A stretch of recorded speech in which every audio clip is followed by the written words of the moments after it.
اس وقت آپ مجھے دیکھ رہے ہیں لبنان کے دارالحکومت بیروت کے ساحل سمندر پر واقع ایک ٹینٹ سٹی کے سامنے.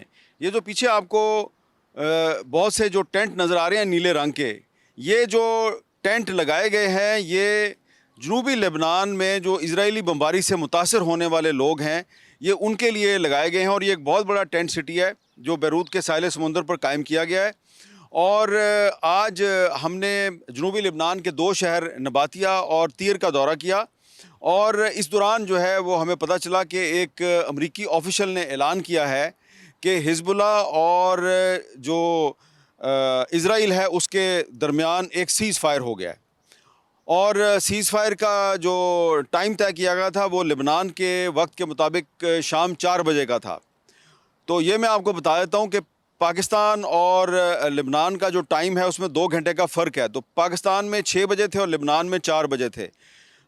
لیکن اس کے بعد ہم نے دیکھا ہے کہ یہاں پر یعنی کہ لبنان کے جو جنوب میں کئی علاقے ہیں وہاں پر شام 4 بجے کے بعد بھی اسرائیل نے بہت سی سٹرائکس کی ہیں، اور یہاں کے جو سیکورٹی آفیشلز ہیں انہوں نے اس کو کنفرم بھی کیا، جس سے پتہ چلتا ہے کہ جو امریکہ کی طرف سے اسرائیل اور حزب اللہ کے درمیان ایک سیز فائر کا اعلان کیا گیا ہے اس پر عمل درآمد نہیں ہو رہا. اور یہ جو پیچھے آپ کو ٹینٹ سٹی نظر آ رہا ہے اس میں زیادہ تر لوگ جو ہیں وہ جنوبی لبنان کے ہیں.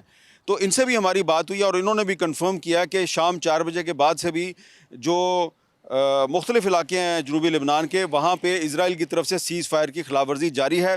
اب تک پچھلے 1.5-2 مہینے میں اسرائیل کی بمباری سے صرف جنوبی لبنان میں تقریباً 4,000 افراد جو ہیں وہ شہید ہو چکے ہیں، تقریباً 12,000 افراد جو ہیں وہ زخمی ہوئے ہیں، اور 16 لاکھ افراد جو ہیں انہوں نے نقل مکانی کی ہے جنوبی لبنان سے.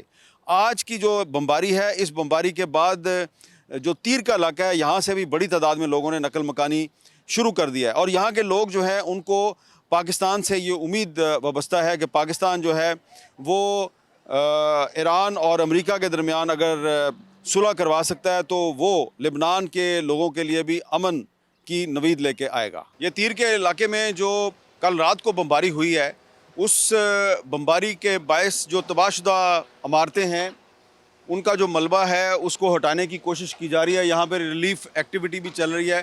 یہ بھی آپ دیکھیں، یہ بھی ایک رہائشی بلڈنگ ہے، اس کو بھی ٹارگٹ کیا گیا ہے. یہ بلڈنگ جو ہے یہ مکمل طور پہ تباہ ہو گئی ہے. اس بلڈنگ کے سامنے ایک جو بلڈنگ تھی اس بلڈنگ میں بھی کافی ہمیں نقصان نظر آ رہا ہے. یہ جو رہائشی بلڈنگ ہے اس کو بھی ٹارگٹ کیا گیا ہے. اس بلڈنگ کے اندر ہمیں بتایا گیا کہ 10 افراد تھے وہ شہید ہوئے ہیں، اور اس کے ارد گرد جو عمارتیں ہیں ان میں بھی نقصان ہوا ہے. یہ سامنے جو عمارت ہے اس پر آپ کو بہت سے جھنڈے بھی نظر آ رہے ہیں، اور اس عمارت کے تمام شیشے ٹوٹ گئے ہیں. یہاں پہ جو تمام جو رہائشی علاقہ ہے اس میں جو لوگ رہتے تھے وہ ان کو خالی کر دیا گیا ہے.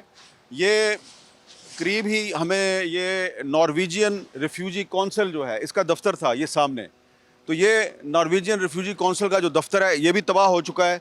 اور یہ ہمیں سامنے ایک بتایا گیا ہے کہ یہ ایک این جی او ہے، یہ اس کا دفتر تھا، اور یہ این جی او کا دفتر بھی جو ہے وہ خالی ہو چکا ہے.